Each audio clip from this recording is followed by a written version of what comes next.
Hi, everyone. This is Jayce here at Lighthouse Financial. This is our second installment of Java with Jayce. So what we're going to talk about today is the first quarter financial planning topics. So last quarter, the fourth quarter, we talked about fourth quarter financial planning topics. This week, or I'm sorry, this year, starting out this year, we're going to be talking about the first quarter financial planning topics. Even though we're in February, I think it's still a great time to talk about these financial planning topics and what you need to do kind of going forward to plan and go through this year. So let's go ahead and get started.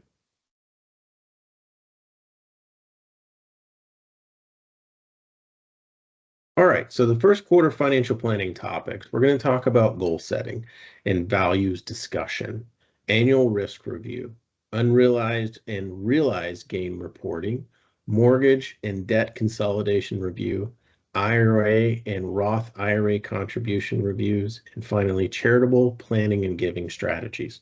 So these are good topics. There's a lot going on in the first quarter. So the first quarter, we've got the beginning of the year, which usually just blows past all of us until we realize that we're in February and even almost into March at a certain point. And then we get into tax season, right? So you're all the way into tax season from January to April and hopefully not beyond that point. So first quarter really sneaks up on you. So you don't want to do a lot of things in the first quarter. So that's why I kind of keep this to about 9 to 10 slides. Very easy, very short, to the point, just refresher for a lot of us. So goal setting and values discussion. So what are your financial goals? So financial goals can be characterized in basically time frame, right? So we have short term, and that's up to 12 months. So for a short-term goal, you want to base it towards emergency savings. It can be 6 to 8 months worth of your expenses. This is liquid cash that you have on hand. If you're talking about vacations or home renovations, this is a financial goal in this point in time is pretty good. It doesn't mean that it can't be longer than 12 months, but this is typically a pretty good short time and short term to have that. The next topic is midterm. Midterm is 1 year to 3 years. So this is when you're talking about education savings or planning for a grandchild or children, purchasing a home, and a business investment. So all of these can kind of happen in that time frame. You want to have a good amount of time to plan for it, fund it, and then be able to accomplish that goal. And then lastly is long term. Anything longer than 4 years, I would say. You're going to talk about retirement, transferring your wealth, and then possibly legacy planning. So all of those, again, it doesn't have to happen. It can happen sooner. It can happen even later. But these are just kind of examples of what types of financial goals you want to think about and the time frame. So the next topic is aligning your goals with your core values. So what's important to you, right? So I talk with a lot of people about what's important to them. And if it doesn't connect on a value base, it's not going to connect monetarily. It's not going to connect any other way for someone to be able to make that connection logically in their thinking. So what's important to you? Could it be family, security, adventure, freedom? All of these are ideas of what you think is important to you, but you can absolutely quantify that and put that into something that makes sense and even put a dollar amount towards it or a goal or something like that. So, whenever you're aligning these with your core values, you want to set clear, actionable steps that you can achieve and be able to approach these. The next topic is kind of on the same goals based, but it talks about SMART goals in a framework. If anyone has ever heard of this, these have been around for a very long time. They're very popular in the financial world, financial planning world, because we talk about SMART goals, right? So it's an acronym, SMART. The S stands for specific.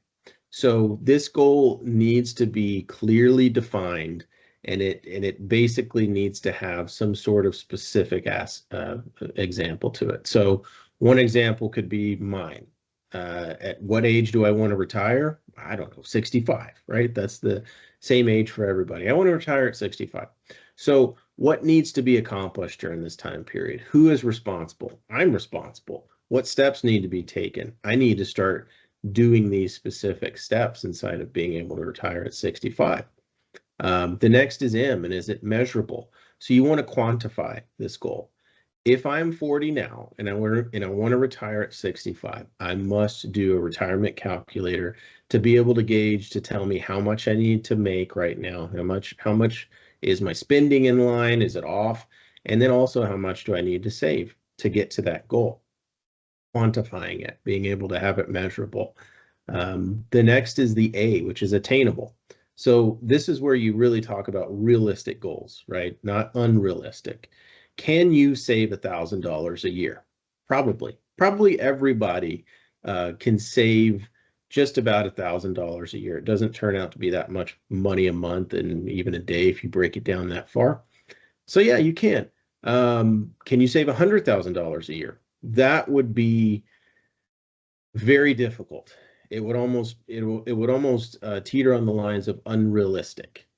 Can't save $100,000 unless you did, the FIRE, the financial independent retire early type of situation. But your lifestyle dramatically changes, and that's one thing that you kind of have to keep in mind is, are these attainable? Are they realistic? Is it going to change your lifestyle right now that you're very comfortable with? And there's a lot of people, a lot of individuals that don't want to do that.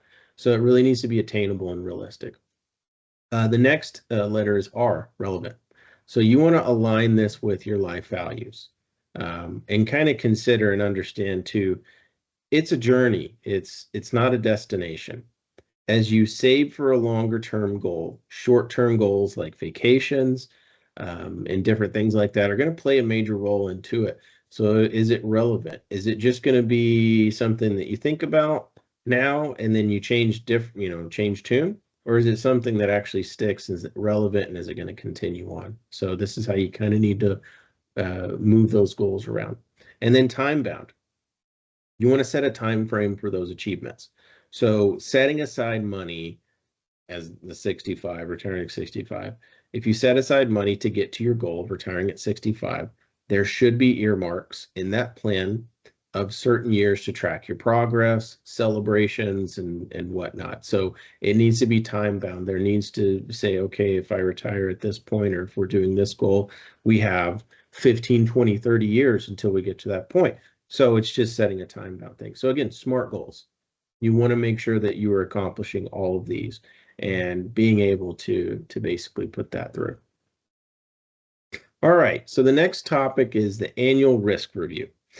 Annual risk review, you can think about investments. You can think about a lot of different things with annual risk review. Investments, whether if they're in the stock market, investments being real estate, investment being business ventures, investments being everything like that. So annual risk review of taking in your entire financial picture and being able to look at that. So assessing and adjusting your risk tolerance. I would not advocate and tell people to constantly change your risk tolerance, but what you want to do is basically go through and value and measure and see if you are still in line. And the reasons why is it important, right? Why is risk tolerance important? Well, it helps guide your investment decisions and asset allocation. It affects the balance between growth and protection in your portfolio. So whenever you think of those two, being able to guide you in those decisions and balance you through, what it doesn't allow you, or what it kind of forces you not to do, is for it to be a teeter, is for it to move constantly. Very difficult in managing wealth that we've done for a very long time, of having people constantly change investment portfolios because it was a flavor that month or that year, that really adversely will affect your portfolio performance. And most of the times you're going to be chasing returns. So I would not advocate for that. But what you want to do is accept the level of risk in your portfolio. So big factors to consider while you're reviewing risk tolerance is your age, your income level, job security, family situation, and your time horizon. Those should really affect inside of being able to choose that. Your life changes can be your marriage, children, or even a career shift. So reviewing asset allocation, you want to ensure that the investment strategy that you're in or investments is aligned with your current risk profile. You want to be able to rebalance and maintain desired risk levels. And there's all kinds of ideas about investing and timelines and different things. There's all kinds of different strategies that people can put into place to be able to put those things into effect and be able to accomplish goals. And that's really what annualizing a risk and being able to look at that is kind of the best way moving forward inside of being able to look at your risk. So unrealized and realized gain reporting. So we're really past the point of tax planning, right? Most of us have our taxes in hand and we're having to input them in our tax softwares. We're really past the point of trying to either save taxes in a portfolio or do anything else. You can do other things, maybe on the sideline of contributing to IRAs to save you a little bit of tax money. But as far as tax planning, we're way past the point. Now we're into year 2025 of tax planning. So we can't really worry about 2024. So I kind of wanted to make that very well known as we're at this point of what we did in 2024 is what we did minus a few things. And then now we're going to be talking about unrealized and realized gain reporting. So tracking investment performance. This begins obviously in January and continues on to December. We will look at our clients' portfolios on an annualized basis if they're taxable portfolio and take a look at their capital gains. If it's in a crazy territory where we think that gains are way out of whack and we have some possible losses to do, we'll do that. And kind of talks about that in a second. So tracking investment performance. So realized gains, right? So these are gains on assets that have been sold and taxed accordingly. A key for tax planning and determining your portfolio's performance. So unrealized gains are paper gains, right? They're not realized in the portfolio. So these investments are still held. They haven't been sold. They are not taxed until they're realized, and it affects your financial planning and future decisions. So these effects inside of that. So unrealizing. So for example, if you have Apple and you bought it in the 90s and you have just a tremendous capital gain inside of that, that will affect your financial plan. If we take on that investment as an investment advisor, and if we look at it and we say, gosh, you've got $400,000 in capital gains, are we going to recommend to sell that? There would have to be a lot of due diligence in that to be able to tell us that, yes, we need to sell it because you need to do this, this, and this, or you need to take out these investments, or whatever the case might be. So those are just, a tangent of talking about tax planning. So tax implications. So long-term capital gains is longer than 12 months, so longer than a year, 366 days. So inside of long-term capital gains, you're going to have a 0% rate that you can be charged at, which is basically going to be curved towards your income of where that is. 15% rate, and at the highest 20%. This is on the federal side. There's other, depending on what state you live in, there are capital gains in certain states. Short-term capital gains, that's shorter than 12 months. So that's taxed at your income rate. So you really have to watch out for short-term capital gains because you don't get the preference of basically being only taxed on 15 or 20%. You are basically taxed at your income tax rate, which can mess with your taxes. So one thing I talked about in the beginning is tax loss harvesting. It becomes an important offset of gains because we've used that many times in the future, or I'm sorry, in the past, and we plan to do it in the future for all of our clients because it has been a major component to managing their portfolios, lowering their taxes, and increasing their gains. And then we talk about strategic reporting. The use of tools to tax gains, we have iRebal, we have Orion, we have everything inside of that where we can make timely adjustments of basically going through and looking at a client's portfolio and seeing where their unrealized and realized capital gains are and making changes. All right, so mortgage and debt consolidation review.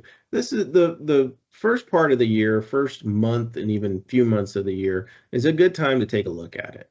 And it doesn't mean that this is the only time you look at it, but it's a good time to take a look. So whenever you're talking about that, you're managing your liabilities and you want to do it efficiently. So a mortgage review, it's fixed versus adjustable rate. Fixed is obviously one of the most safest that you can choose, especially if it's affordable, like a fixed rate mortgage. Adjustable rates, those can have a little bit of risk depending on where they are. If it's high water mark of 12% for most of our clients where their first home was 15% of a mortgage rate, adjustable rates, basically, if you assume that they're going to move down, you're going to take that risk and assume it moves down. But if it moves up, then that rate goes right back up. So refinancing options, how they impact your long-term financial plans. Refinancing is sometimes in the, for a lot of people, refinancing saves them money on a monthly basis of whatever their payments are. If you're refinancing from 10% down to 6 or 6 down to 4, the savings that you're getting is how much you're paying in interest. So that's kind of a no-brainer. Really that's where a lot of pay bumps that people receive is in refinancing. If you don't get it in a job or something like that, you get a pay bump in refinancing. So there's tons of options. You really want to make sure you comb through all of your options, make sure you're not making a rash decision, because with refinancing, you are going to have to pay some expenses inside of it. So to be able to do that. So prepayment strategies to reduce interest costs and build equity. I kind of take a notion of whenever I pay my mortgage payments, I pay a little bit extra every month. So I know most of that goes more to principal, or I put a little bit in my escrow account, or I just slab a little bit into the principal payment because I know over time it's going to pay off. There are other strategies in being able to manage that liability in mortgage, especially where people will do payments 2 times a month. One payment is made at this payment and the other.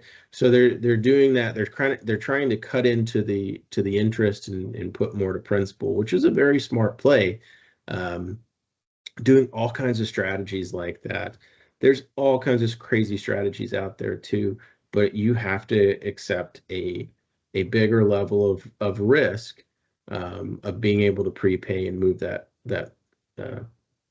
big debt down. That's really the ultimate goal, is you want to pay down these debts, especially in mortgage.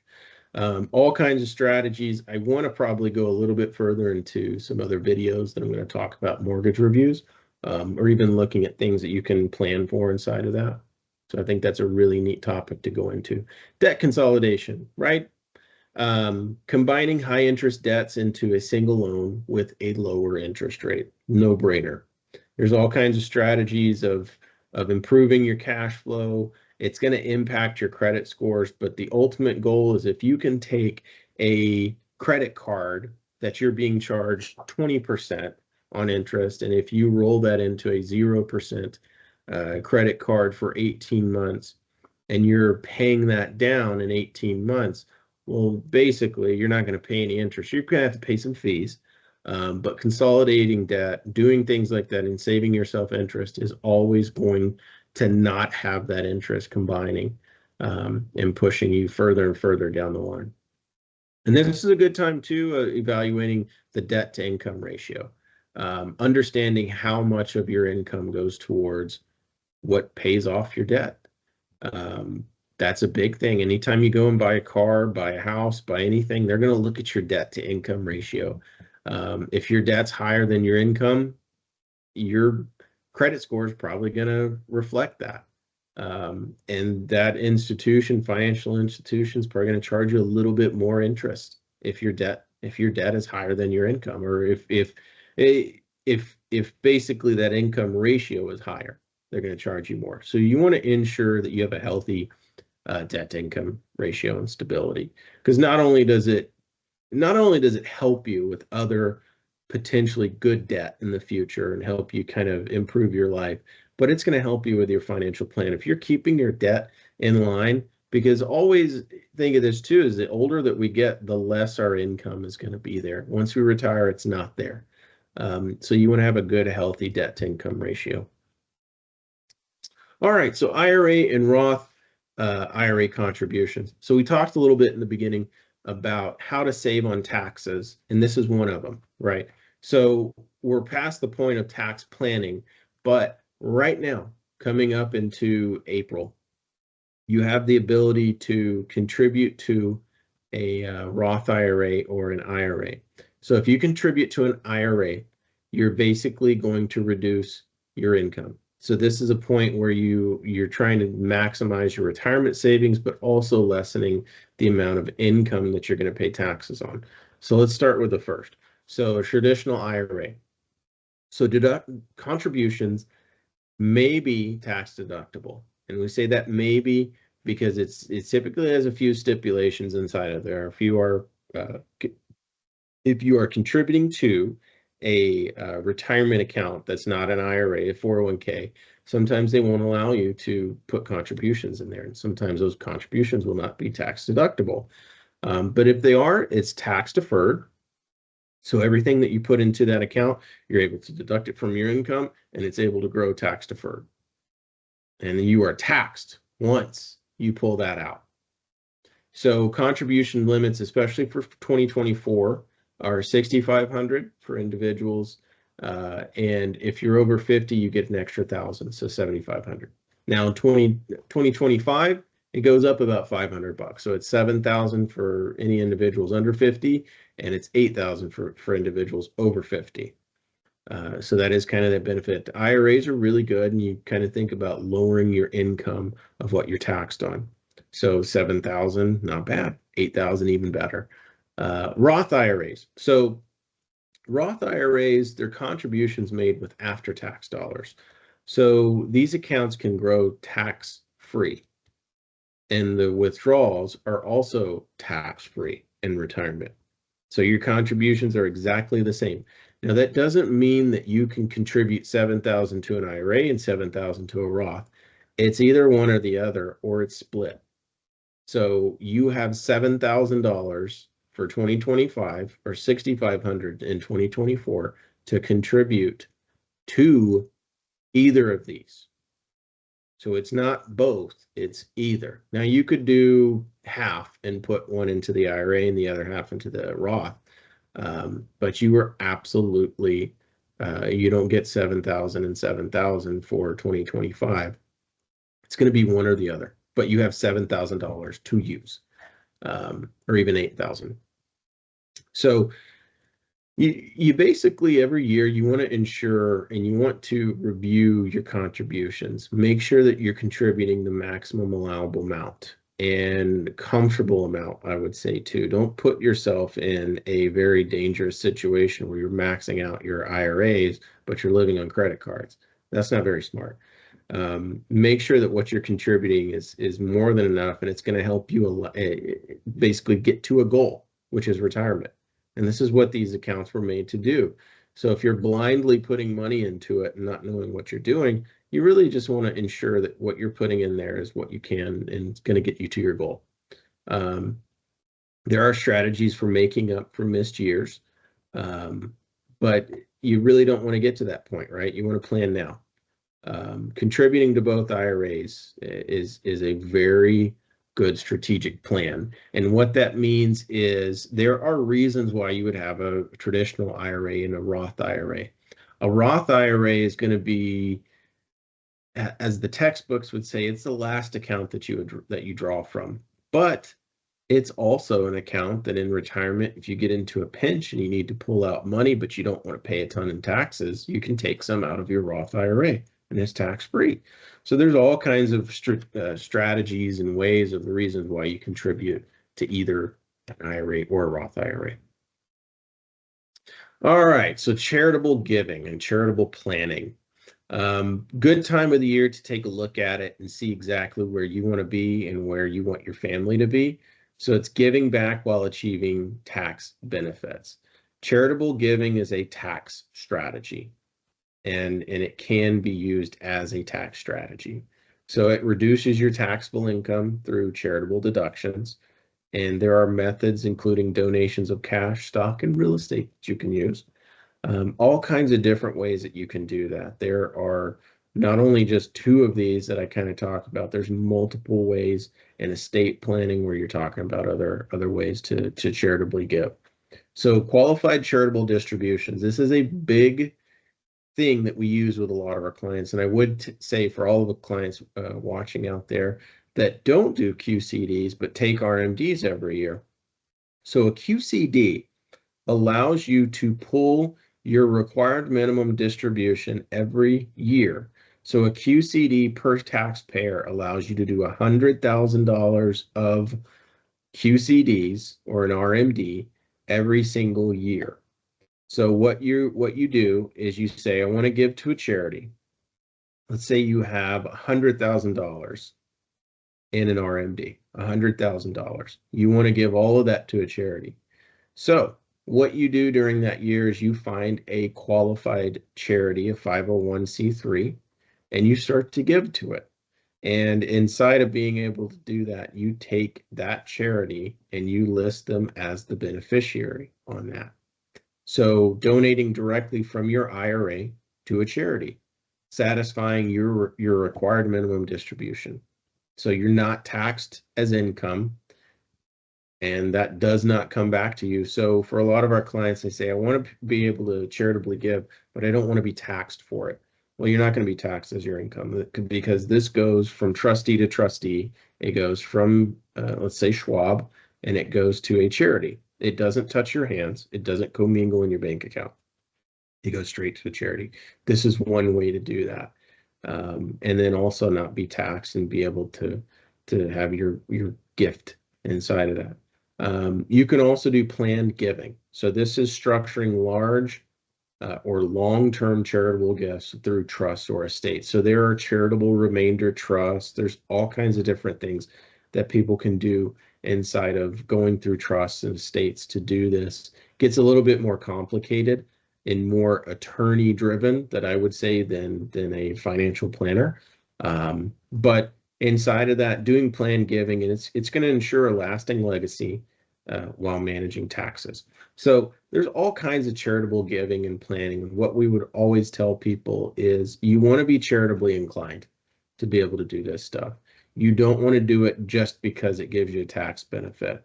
That is good that it gives you a tax benefit, but you really want to be charitably inclined. You want it to be able to benefit the charity that it's going to. So, all right, well, that's it. Just kind of wanted to make it short and sweet. This is the first quarter, got a lot to do with taxes and everything else. Everybody's busy. Of course, the first few months of the year absolutely blows past us. So we're just now, taking a breath and realizing we're in 2025. We're not in 2024 anymore. So again, thank you folks for tuning in. And yeah, we're going to keep doing these all throughout the year, and any other small videos, we'll do that. All right. Well, thanks so much, guys. Have a great day.